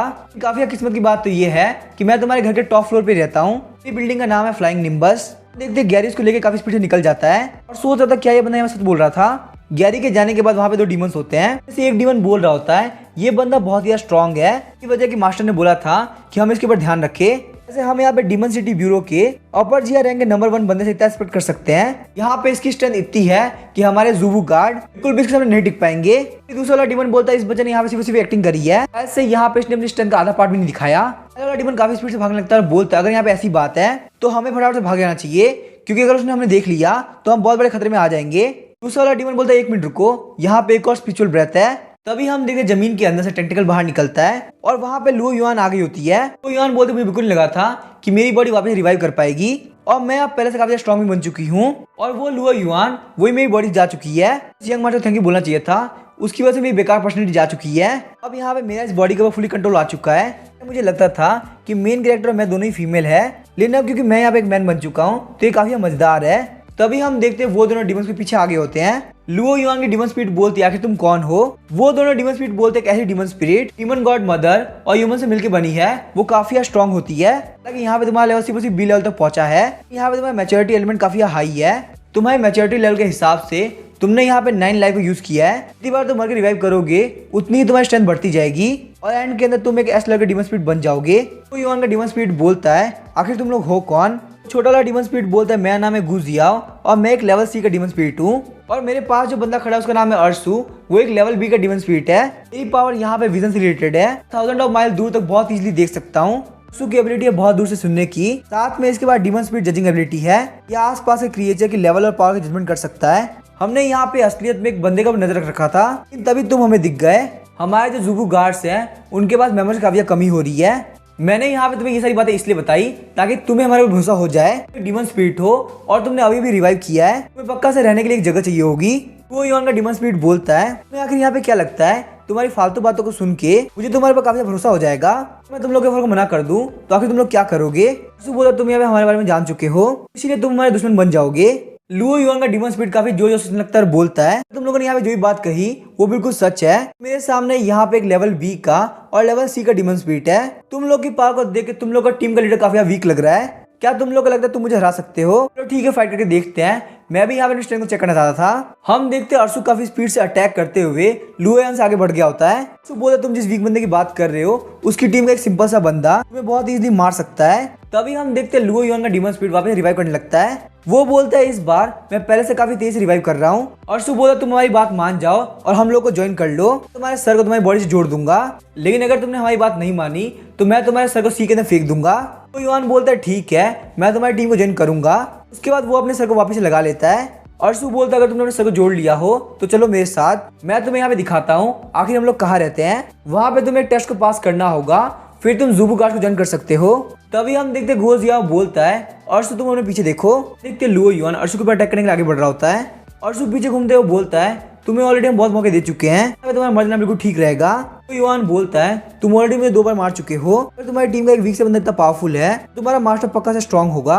वही हम देखते लुओ युआन ने गुओ जियाओ को मार दिया होता है। तो युआन बोलता है अपनी जजिंग पावर का यूज करते हुए बताओ कि आखिर मेरी पावर कितनी है। अर्सु बोला तुम्हारी पावर लगभग ए लेवल में पहुंच चुकी है। लुओ युआन बोलता है इसका मतलब सिर्फ एक एस लेवल ऐसा है जहां तक मैं पहुंच सकता हूँ। मैंने यहाँ पे डिसाइड कर लिया है कि मैं तुम लोग को ज्वाइन करूंगा। मुझे यहाँ पे जानना है आखिर तुम लोग के मास्टर का नाम क्या है।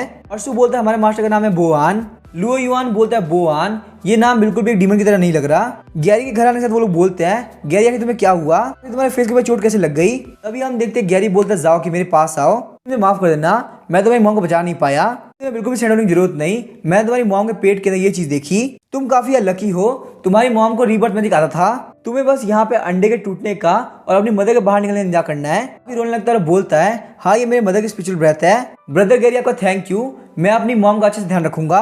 बोलती है गैरी चलो तुम खाना खा लो। गैरी बोलता मुझे बिल्कुल भी भूख नहीं है, मैं सोने के लिए जा रहा हूँ। ये बात सुनकर जिंगजी का भी ध्यान उस तरफ जाता है। जिंगजी बोलती है जाओ कि मैं हेडक्वार्टर के अंदर एप्लीकेशन दे देती हूँ कि वो तुमको मेरे अंडर में दे दे, बिल्कुल भी रो मत, तुम्हारी मॉम का हम दोनों मिलकर ध्यान रखेंगे। साइन सोचती है पहली बार है जब मैंने गैरी को यहाँ पे इतना सीरियस देखा हो, आखिर यहाँ पे रियलिटी में उसके साथ हुआ क्या है। गैरी अपने रूम के अंदर एंटर करते हुए सोच रहा होता है आखिर मेरे मास्टर ने मुझसे ये बात क्यों छुपाई। हम देखते हैं मिस्टर जू की तरफ दिखाया जाता है। आने के बाद वो वहाँ पे किसी को ग्रीट करते हुए बोल रहे होते हैं मास्टर आज मुझे काफी कमाल का इंसान दिखा, इसमें अंदर लिखा हुआ है कि वो यहाँ पे किंग बनने के लिए पैदा हुआ है, मैं उसकी हेल्प करता हूँ तो आपकी लाइफ की विश कंप्लीट हो जाएगी। हम देखते हैं वहाँ पे एक मास्टर की फोटो होती है, सोच रहा होता है ये सब काफी फ्रस्ट्रेटिंग है, आखिर मेरे मास्टर मुझे झूठ क्यों बोलेंगे, लेकिन वो बंदा आखिर में ट्रिक क्यों करेगा, मैं तो उसे जानता भी नहीं हूँ। उसने जो भी बोला वो बिल्कुल सच है, आखिर मास्टर मेरी आइडेंटिटी को छुपा क्यों रहे हैं। यहाँ पे इतना ज्यादा सोचने के बजाय मैं उस बंदे से क्लियर कर लूंगा, वो मेरे ऊपर वाले फ्लोर में रहता है। अब मैं यहाँ पे और नहीं सोचूंगा, मैं जा रहा हूँ सोने के लिए। तभी हमें गैरी के बचपन का सीन दिखाया जाता है। उसके मास्टर आराम से फिश पकड़ रहे होते हैं। गैरी वहाँ पे एक बहुत बड़े वाइल्ड बोर को लेके आता है और बोलता है मास्टर क्या मैं इसको खा सकता हूँ। मास्टर बोलते नहीं तुम इसको नहीं खा सकते, इसको वापस फर्श के अंदर रख दो। गैरी बोलता है मास्टर क्या इसका टेस्ट काफी बेकार है। मास्टर बोलता है अगर तुम इसको खा लोगे तो आगे इसके बेबीज का क्या होगा। गैरी बोलता है मास्टर क्या मेरे पेरेंट्स माउंटेन पे रहते हैं। मास्टर बोलते जब तुम बहुत ज्यादा छोटे थे तब तुम मुझे टेम्पल गेट के बाहर मिले थे, तब तुम्हारे पेरेंट्स बहुत ज्यादा मुसीबत में होंगे, इसीलिए उन्होंने तुम्हें मुझे दे दिया। उन लोगों को ढूंढने काफी ट्राई किया लेकिन वो मुझे नहीं मिले। बात सुन के गैरी काफी सैड हो आता है। मास्टर बोलता तुम्हें यहाँ पे इतना सैड होने की जरूरत नहीं, माउंटेन के नीचे के लिए काफी मुश्किल होती है, वो लोग काफी मुसीबत में होंगे, इसी वजह से वो तुम्हें मेरे पास छोड़ के गए। क्या तुम्हें अपने मास्टर के साथ में रहना पसंद नहीं। गैरी हंसते हुए बोलता अगर मेरे पेरेंट्स ने मुझे मास्टर के पास में छोड़ दिया इसका मतलब मास्टर आप मेरे फादर हुए। ये सुन के मास्टर स्माइल करने लगते हुए बोलते हैं तो मैं यहाँ बड़ा कर रहा हूँ तो मैं तुम्हारा फादर हुआ। गैरी बोलता तो क्या मैं आज से आपको फादर बुला सकता हूँ। मास्टर बोलता फालतू बात करना बंद करो, तुम्हें मुझे मास्टर ही बोलना है। उसके बाद हमें डीमन सिटी ब्यूरो का सीन दिखाया जाता है। कोई बोल रहा होता है मुझे इस प्रोजेक्ट के बारे में पता चल चुका है, इसके ऊपर पक्का से काम करूंगा। मेरी कंडीशन की वजह से डीमन स्पिरिट आइटम के डेवलपमेंट में यहाँ इन्वॉल्व होना काफी मुश्किल होगा। देखते ये सब जू लैंग बोल रहा होता है। हान को बोलती है अगर यहाँ बात आती है स्पेस मैजिक की, डीमन स्पिरिट वर्ल्ड के अंदर हम किसी और भरोसा नहीं कर सकते। जू लैंग बोलता है कमांडर आप मुझे काफी क्रेडिट दे रही हैं। कमांडर हान को बोलती है प्लीज तुम मेरे लिए एक फेवर करो, तुम मिंकी डिवीजन के अंदर जाके डीमन स्पिरिट आइटम बनाने में हेल्प कर दो। हमें बताता है मिंकी डिवीजन एक ऐसी जगह है वहाँ पे डीमन स्पिरिट को पकड़ने के प्लॉट को डेवलप किया जाता है, वहाँ पे हर तरह का डाटा अवेलेबल है। जू लैंग बोलता है ठीक है मुझे हेल्प करने में कोई दिक्कत नहीं है। कमांडर हान को बोलते तुम्हारी हेल्प के लिए मैं काफी ग्रेटफुल हूँ। यहाँ पे इस टाइम इस प्रोजेक्ट का नाम है स्पीड रियलम। वहाँ पे कोई बोलता है स्पीड रियलम, ये नाम उतना बेकार भी नहीं है। देखते हैं वहाँ पे गैरी के मास्टर आगे होते हैं। मास्टर बोलते लिटिल डायनासोर आखिर तुम कैसी हो। हॉल मास्टर जी तुम भी यहाँ पे प्रेजेंट हो, ये तो काफी कमाल की बात है। लगता है इस टाइम डीमन सिटी ब्यूरो काफी बड़ी मुसीबत में फंस चुका है। जू लैंग बोलता है जुनसी मैं वो ग्रीट करता हूँ। मास्टर बोलते हैं यहाँ पे हम लोग को छोड़ के कोई भी नहीं है, तो तुम्हें यहाँ पे इतना फॉर्मल होने की जरूरत नहीं। हमें बताया जाता है चारों सीक्रेट सेट के लीडर को जुनसी कहा जाता है। लैंग बोलता है अगर यहाँ पे साइज डिफाइन मैंने में ना हो आगे चल के बहुत ज्यादा दिक्कत आ सकती है। मास्टर बोलते हैं लिटिल डायनासोर लगता है तुमने मुझे काफी मिस किया। पांडा हान को काफी गुस्सा होगी तो बोलती है तुमने मुझे एक बार और लिटिल डायनासोर कहा तो मैं तुमको बिल्कुल नहीं छोड़ूंगी। ये मैटर बहुत ही सीरियस है तो प्लीज पे ध्यान दो। इसी के साथ वो मास्टर को काफी सारी गोलियां फायर कर देती है, लेकिन हम देखते हैं मास्टर वहाँ पे सारी गोलियों को रोक देते हैं। वो बोलता है कि तुम इतना गुस्सा क्यों कर रही हो, वैसे भी यहाँ पे इस टाइम चीजें हमारे कंट्रोल के अंदर नहीं है। कमांडर बोलते इस टाइम ये प्रॉब्लम ना सिर्फ डिमन सिटी ब्यूरो वालों के लिए है क्योंकि पूरी की पूरी ह्यूमन वर्ल्ड काफी खतरे में है। बस उनके जूलियन काफी शौक रह गया होता है। तो बोलते मुझे बताओ आखिर यहाँ पे ऐसी क्या प्रॉब्लम है कि ह्यूमन वर्ल्ड के लिए बहुत बड़ा खतरा हो सकती है। कमांडर हान को बोलते ये प्रॉब्लम यहाँ पे थर्ड वर्ल्ड से रिलेटेड है। फेंटियन सील से बहुत बड़ी दिक्कत आ चुकी है। यूलैंग बोलता है कमांडर हान को प्लीज आप रुक जाइए, अब फेंटियन सील के बारे में मैं कुछ भी नहीं जान सकता। ऐसे मिंकी ड्यून को मेरी हेल्प चाहिए तो मैं वहाँ पे जा रहा हूँ। कमांडर हान को बोलती है तुम्हें रूल्स को इतना स्ट्रिक्टली फॉलो करने की जरूरत नहीं, तभी हो सकता है कि तुम इस प्रॉब्लम के अंदर काफी हेल्प कर सको। यूलैंग बोलता है ह्यूमन वर्ल्ड का कोऑपरेट करने के लिए ये रूल्स काफी जरूरी है। ऐसे भी यहाँ पे जुनसी आ चुके हैं तो सबको संभाल लेंगे। मास्टर बोलते हैं माउंटेन नीचे बहुत सारी चीजें हो रही है, लगता है तावीज़ सेट को इसके अंदर पढ़ना ही पड़ेगा ताकि सब कुछ ठीक हो सके। कमांडर हान को बोलते फालतू बात करना बंद करो और चलो मेरे साथ, मैं तुम्हें एक जगह पे लेके जा रही हूँ। अभी हायर वेट कर रहा है कि आखिर हम लोग कब रिपोर्ट करेंगे। अभी हम देखते कमांडर हान को ये मास्टर अंडरग्राउंड लिफ्ट के अंदर बैठ के 9800 मीटर नीचे आगे होते हैं। सिस्टम बोलता है आप लोग को यहाँ पे आइडेंटिफाई किया जा रहा है, इनमें से एक है लू सेंग सिटी के कमांडर हान कुई और दूसरे तावीज़ सेक्ट के मास्टर ली चुआन। लाइटनिंग सिस्टम को यहाँ पे एक्टिवेट किया जा रहा है। मास्टर बोलते मुझे बताओ आखिर यहाँ पे रियलिटी में हुआ क्या है। कमांडर हान को बोलती आपको ही पता है जो फेंटियन सील है उसके अंदर जो एनर्जी है वो तावीज़ सेक्ट के पेट्रिया की स्पिरिचुअल ब्रेथ है। डीमन सिटी ब्यूरो को टेस्ट करती है तो उसकी एनर्जी बिल्कुल सेम रहती है, लेकिन जिस दिन गैरी ने फेंटियल वर्ल्ड के अंदर एंटर किया था उस दिन इसकी एनर्जी वैल्यू 0.01% कम हो गई, लेकिन गैरी के वापस आने के साथ ही इसकी एनर्जी वैल्यू बिल्कुल सेम हो गई। फेंटियन सील की पावर को सिर्फ आप चेक कर सकते हैं, तो इसीलिए सुपीरियर्स ने कहा कि मैं आपको इनवाइट करूं। मास्टर बोलते ये मैटर सच में काफी अजीब है, हमारे पेट्रिया की स्किल इटर्नल है, भले यहाँ पे कितना भी टाइम क्यों ना लग जाए स्पिरिचुअल ब्रेथ बिल्कुल कम नहीं पड़ेगी। यहाँ पे जो भी कुछ हुआ है उससे गैरी का कोई लेना देना नहीं है। फेंटियन सील यहाँ पे सिर्फ डीमन स्पिरिट को सील करती है, वहां से बाहर आ पाया क्योंकि सील ने समझा कि वो एक ह्यूमन है और जिस टाइम वो लड़की बाहर निकल रही होगी उस टाइम पक्का से ह्यूमन फॉर्म में होगी, इस वजह की वो भी गैरी के साथ बाहर निकल पाई। फेंटियन सील जो कि एक सुप्रीम मैजिकल आर्टिफैक्ट है, उसके वहां पे दो नॉर्मल ह्यूमन से कोई फर्क नहीं पड़ेगा, लेकिन हमें अभी पता चल जाएगा कि आखिर यहाँ पे रियल प्रॉब्लम है क्या। यहीं पे खड़ी रहो, अंदर की तरफ मत आना, भले ही तुम एक ह्यूमन हो लेकिन तुम फेंटियन सील की स्पिरिचुअल ब्रेथ को नहीं संभाल पाओगी। अंदर एंटर करने के साथ ही मास्टर वहाँ पे हैंड सील बनाते हैं, उसके बाद मास्टर वहाँ पे फेंटियन सील को ओपन करने लगते हैं। देखते हैं वहाँ पे बहुत सारे बार बन गए होते हैं, उन बार के टॉप पे फेंटियन सील होती है। कमांडर हान को सोचती है ये स्पिरिचुअल ब्रेथ काफी टेरिफाइंग है, मैं यहाँ पे इतनी दूर खड़ी हूँ उसके बावजूद मुझे इतनी ज्यादा दिक्कत हो रही है। ये लाइफ टाइम में पहली बार है जब मैं अपने सामने लेजेंडरी फेंटियन सील को देख पा रही हूँ। फेंटियन सील के पास जाके मास्टर को चेक करने लगते हैं। उसके बाद मास्टर बोलते हैं हान कुई तुम बाहर जाके अनाउंस करो, जितने भी डीमन सिटी ब्यूरो के टॉप लीडर है उनको ये बात पता होनी चाहिए। कमांडर हान कुई बोलती है आखिर यहाँ पे हुआ क्या है। मास्टर बोलते हैं फेंटियन वर्ल्ड के अंदर एक बंदा है जो कि यहाँ पे फेंटियन सील के एनर्जी बेरियर तोड़ने का ट्राई कर रहा है। ट्राई करने के बाद उसने एक छोटा सा गैप बना भी लिया, लेकिन यहाँ पे अच्छी बात यह है कि फेंटियन सील ने उस गैप को रिपेयर कर दिया है। ये बात सुनकर कमांडर हान की काफी शौक हुई तो बोलती है कि यहाँ पे ऐसी कोई डीमन स्पिरिट कैसे हो सकती है कि फेंटियन सील के एनर्जी बेरियर के अंदर गैप ला सके। तो बोलते यू डाओ और डीमन सिटी ब्यूरो के 12 स्टेट सबको इन्फॉर्म कर दो कि यहाँ पे बहुत ही जल्दी फर्स्ट लेवल की फाइट होने वाली है। मैं यहाँ पे रुक के यहाँ के स्पेल्स को और ज्यादा पावरफुल बनाऊंगा।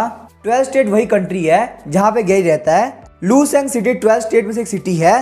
हमें फेंटियन वर्ल्ड का सीन दिखाया जाता है। क्रिस्टल के अंदर से हेडलेस डीमन किंग बाहर निकल गया होता है। हेडलेस डीमन किंग बोलता है वो सारे लोग हमारे ट्रैप के अंदर फंस चुके हैं, बाहर जो भी मेरे साथी है वो अपना काम चालू कर देंगे, 2 दिनों के अंदर हम यहाँ पे फेंटियन वर्ल्ड से बाहर निकल पाएंगे। सीन चेंज होता है, 2 म्यूजिकल इंस्ट्रूमेंट की हेल्प से किसी ने ह्यूमन को मार दिया होता है। म्यूजिकल इंस्ट्रूमेंट वाला डीमन बोलता है आखिर यहाँ पे ह्यूमंस ने सोचा भी कैसे कि वो यहाँ पे आ सकते हैं, पहले यहाँ पे और ह्यूमंस आए, मुझे लगता है मुझे कहीं और छुपना चाहिए।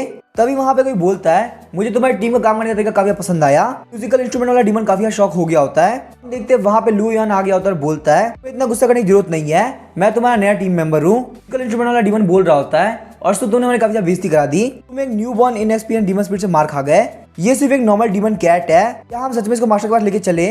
लुओ युआन बोलता तुम काफी छोटे से हो लेकिन तुम्हारी जुबान काफी चलती है, मैं यहाँ पे देखना चाहूंगा आखिर तुम्हारे म्यूजिकल इंस्ट्रूमेंट में कितनी पावर है, क्यों ना हम लोग यहाँ पे बैटल करें। म्यूजिकल इंस्ट्रूमेंट वाला डीमन बोलता है अगर मास्टर तुमसे नहीं मिलना होता तो मैं तुम्हें यहाँ पे ऑलरेडी खत्म कर चुका होता। युआन सोच रहा होता है इन लोग के मास्टर का सुन के मुझे काफी इंटरेस्ट आ रहा है। म्यूजिकल इंस्ट्रूमेंट वाला डीमन बोलता है सारे लोग मेरी बात ध्यान सुनो, वो डीमन स्पिरिट है जिससे मास्टर मिलना चाहते हैं। उनमें से एक डीमन स्पिरिट बोल रहा होता है मास्टर तुम्हारे कब से वेट कर रहा है। फुल डीमन बोलता है तुम एक डीमन कैट हो, उसके बावजूद तुम एक ए लेवल का डीमन स्पिरिट हो। इसी डीमन बोलती है फाइनली हमारी टीम के अंदर एक हैंडसम बंदा आ गया। लुओ युआन वहां पर जब काउंट करने लगता है बोलता है तुम्हारी टीम के अंदर सिर्फ 7 लोग हैं, तुम यहाँ पे ऊपर सीलिंग में क्या कर रहे हो, तुम्हें यहाँ पे नीचे आकर मुझसे मिलना चाहिए। हम देखते हैं सीलिंग के ऊपर भी एक डीमन होता है। वो डीमन बोलता है तुम यहाँ पे बहुत बड़ी गलती कर रहे हो, मैं यहाँ पे इसीलिए ऊपर हूँ ताकि मैं तुम्हारे पर ध्यान रख सकूँ। तुम इस टेस्ट को पास नहीं कर पाए तो मैं तुम्हें अपने हाथ से मार दूंगा। युआन बोलता है मुझे ये जगह काफी पसंद आ रही है। पहले वाला डीमन बोलता है अर्सू हमें मार्टो को ज्यादा देर तक जान नहीं कराना चाहिए। अर्सू बोलता है ठीक है मैं समझ गया, मैं बिल्कुल ऐसे ही करता हूँ। फीमेल डीमन बोलती तो बहुत अच्छी बात है कि अर्सू हमारी टीम के अंदर है, हमें यहाँ पे मास्टर की वॉइस सुनने को नहीं मिलती। अर्सू बोलता है 1 किलोमीटर के रेडियस में कोई भी इलेक्ट्रॉनिक डिवाइस नहीं है और यहाँ पे इस माउस को छोड़ के और कोई भी ह्यूमन नहीं है जिसको स्पिरिचुअल बैक में पता हो। येलो डीमन बोलता है मास्टर अब आप बोल सकते हैं। फिर हम देखते हैं वो वहाँ पर्दे को हटा देता है। युआन सोच रहा होता है ये सारे डीमन बहुत ज्यादा बातें करते हैं। फाइनली मेरे सामने यहाँ पे इन लोग का मास्टर आने वाला है। पर्दा हटने के साथ ही लुओ युआन काफी शॉक हो गया होता है। देखते हैं वहाँ पे एक फ्रॉग होता है। फ्रॉग बोलता है डीमन कैट हम यहाँ पे पहली बार मिल रहे हैं, लेकिन प्लीज मुझे माफ कर देना, मेरी सीक्रेट आइडेंटिटी की वजह से मैं यहाँ पे तुमसे बात करने के लिए ये तरीका अपना रहा हूँ। मेरा नाम है बोआन और मैं चाहूंगा तुम हमारी टीम को ज्वाइन कर लो। लुओ युआन बोल रहा तुमको देखने में काफी शौक हो गया था, लेकिन तुम रियलिटी में मेरे सामने नहीं हो बल्कि टेलीफोन से बात कर रहे हो। रियलिटी के अंदर मुझे जानकर काफी खुशी हो रही है। तुम एक लीडर हो तो तुम्हारे अंदर इतना एरोगेंस तो होना ही चाहिए। वैसे ही मुझे यहाँ पे एक जगह चाहिए थी रहने के लिए और तुम लोगों के साथ काम करके मुझे काफी मजा आएगा। मास्टर बोलता है इसका मतलब तुमको ज्वाइन कर रहे हो। तो युआन बोलता है तो बताओ आखिर मैं कैसे प्रूव कर सकता हूँ मैं यहाँ पे इस टीम के लिए एलिजिबल हूँ। मास्टर बोआन बोलता है सबसे पहले मैं तुम्हें अपने मिनिस्टर से मिलाता हूँ। जो मेरे राइट साइड में खड़ा है वही मेरा मिनिस्टर है, इसका नाम है पैन हु। ह्यूमंस के लेवल के अकॉर्डिंग ये लगभग अपर ए लेवल पे है। तो युआन बोलता है अपर ए रैंक ये उतना ही पावरफुल नहीं है, क्या आप चाहते हैं कि मैं इससे फाइट करूँ। मास्टर बोआन बोलते हैं तुम कुछ ऐसे ही समझो, अगर तुमने पैन हु को मार दिया तो तुम हमको ज्वाइन कर सकते हो, अगर तुम यहाँ पे मारे गए तो हम तुम्हारी डेथ सेरेमनी कर देंगे। पैन हु बोलता है क्योंकि मास्टर बोआन ने बोल दिया है मैं यहाँ पे तुमसे फाइट करने के लिए तैयार हूँ।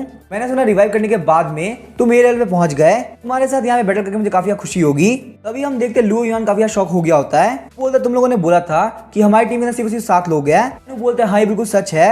युआन बोलता है अगर यहाँ पे सिर्फ 7 लोग हैं तो वहाँ पे वॉल के अंदर से जो रेड लाइट आ रही है आखिर वो क्या है। पैन हु सोचता है आखिर अर्सू की डिटेक्शन स्किल से कोई कैसे बच सकता है, क्या यहाँ पे ऐसा हो सकता है डीमन सिटी ब्यूरो का कोई प्रो डीमन यहाँ छुपा हुआ हो। अर्सू तुम यहाँ फटाफट चेक करो। तभी हम देखते हैं लुओ युआन अपना हाथ उसके पेट के आर पार कर देता है। फीमेल डीमन बोलती है सच में बॉयज काफी सिंपल होते हैं, हमारे मिनिस्टर को बेवकूफ बनाना काफी आसान है। पैन हु बोलता है कमीने कहकर तुमने मुझे धोखा दिया। तो युआन बोलता है एक बेवकूफ कुत्ते को मारने के लिए आपके पास दिमाग होना जरूरी है, मुझे पता चल गया था कि तुम एक बहुत ही बड़े बेवकूफ इंसान हो, आखिर तुम यहाँ पे अपने दुश्मन के ऊपर भरोसा कैसे कर सकते हो। तभी लुओ युआन काफी शॉक हो गया होता है। तो सोचता है मैं अपने हाथ को बाहर क्यों नहीं निकाल पा रहा। पैन हु बोलता है तुम्हारे यहाँ मुझे मारना काफी बड़ी बात होगी, आपने ओपोनेंट को तब मार पाते हो जब आप दोनों की स्ट्रेंथ बिल्कुल इक्वल हो, तुम तो मेरा ओपोनेंट होना भी डिजर्व नहीं करते। पैन हु के हाथ पकड़ने की वजह से उसके हाथ की मसल गायब होने लगती है। पैन हु बोलता है तुम यहाँ पे मेरा खाना बनोगे।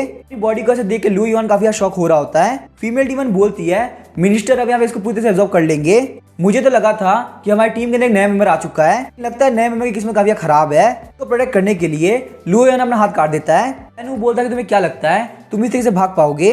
वो काफी स्पीड से आगे बढ़ते हुए लुओ युआन के पैर को पकड़ लेता है। पैन हु बोलता है आज तुम यहाँ पे एक व्हाइट स्केलेटन बन जाओगे और मेरा पेट भरोगे। तो युआन सोच रहा होता है इस मिनट में मेरा दिमाग बिल्कुल काम नहीं कर रहा था। सामने पैन हु था जो कि मेरे मुकाबले बहुत ज्यादा पावरफुल है। पैन हु बोलता है मैंने सुना कि तुम्हारे पास 9 लाइफ्स है, तो मैं यहाँ पे तुम्हारे बोन्स को तोड़ दूंगा और उनको भी खा लूंगा। युआन बताता है भले मैं एक डीमन के अंदर चेंज हो चुका हूँ, मेरे पास एक्सपीरियंस की काफी कमी है, लेकिन डेथ के इतना पास आके अचानक से मेरी इंस्टिंक्ट जाग उठी। हम देखते हैं पैन हु लुओ युआन के फेस के ऊपर काफी जबरदस्त पंच मारता है। पैन हु बोला तुम्हारी पावर के सामने मैं ये बात तो भूल ही गया था, मैंने कल यहाँ पे नई सुपर पावर को एब्जॉर्ब किया है। उसके बाद हम देखते हैं लुओ युआन वहाँ पे अलग अलग हो जाता है। पैन हु बोलता है तुम्हें क्या लगता है तुम ऐसे भाग सकते हो। देखते हैं लुओ युआन पार्टिकल के अंदर चेंज होकर काफी स्पीड से भागने लगता है। सीलिंग वाला डीमन बोलता है मिनिस्टर अब मैं अपना काम करता हूँ, लेकिन तभी सीलिंग वाला डीमन काफी शॉक हो गया होता है। तो युआन बोलता है कि यहाँ पे किसने बोला कि मैं भागने वाला हूँ, ये गेम यहाँ पे अभी अभी स्टार्ट हुई है, आगे और ज्यादा मजा आने वाला है। इसके साथ हम देखते हैं लुओ युआन ने अपनी बॉडी को वापस से रीजनरेट कर लिया होता है। अब इसके आगे क्या होगा हम देखेंगे नेक्स्ट एपिसोड में। वीडियो पसंद है चैनल को सब्सक्राइब करके वीडियो को लाइक कर देना। Thank you.